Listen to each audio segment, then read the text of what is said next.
فوتبال ورزشی که امروز بیش از 4 میلیارد هوادار در سراسر جهان دارد. بازی ساده با یک توپ گرد که مرزها، زبانها و فرهنگها را پشت سر گذاشته و به یک پدیده جهانی تبدیل شده. اما این ورزش محبوب از کجا شروع شد و چگونه به این جایگاه رسید؟ بیایید به گذشته برگردیم و تاریخچه فوتبال را مرور کنیم.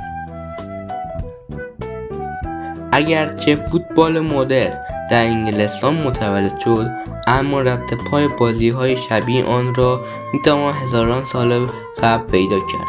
در چین باستان بازی به نام کوجو وجود داشت. سربازان برای تمرین نظامی توپ چرمی را با پا به سمت دروازه کوچک می‌زدند.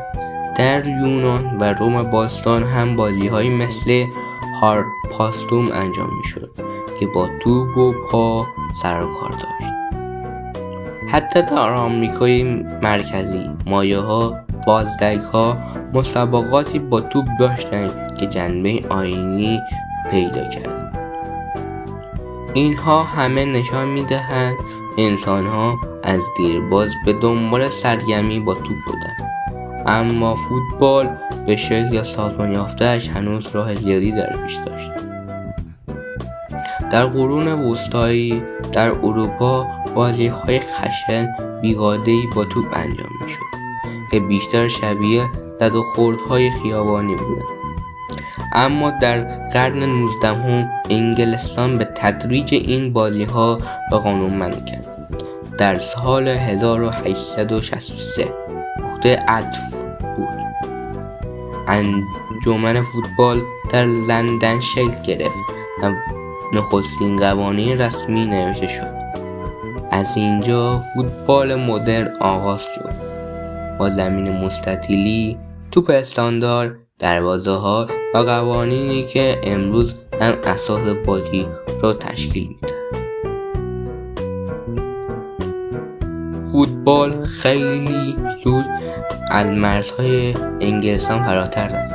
دانشجویان، کارگران و نیانرندان انگلیسی این بازی را به اروپا، آمریکا جنوبی و آسیا معرفی کردند.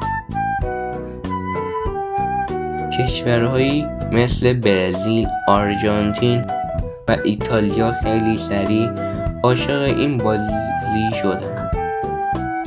فوتبال به زبان مشترک ملت‌ها تبدیل شد. در سال 1872 اولین مسابقه ملی بین انگلستان و اسکاتلند برگزار بود. دهه‌ها بعد جام‌های باشگاهی و ملی شکل گرفتند، اما بزرگترین رویداد جام جهانی بود که نخستین بار در سال 1993 در اروگوئه برگزار شد. تنها 13 تیم حضور داشتند، اما همین آغاز یک صنعت ماندگار بود. امروز جام جهانی میلیاردها بیننده دارد و به جشن جهانی فوتبال تبدیل شده است.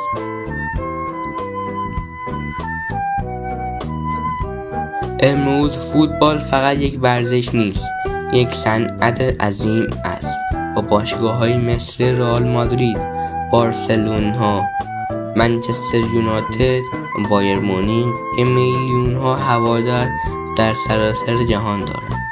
این ورزش نماد فرهنگ، هویت ملی و حتی سیاست هم شده است. از شادی‌های خیابانی پس از قهرمانی‌ها تا اشک‌های تلخ شکست، فوتبال بخشی از زندگی روزمره ما انسان هاست.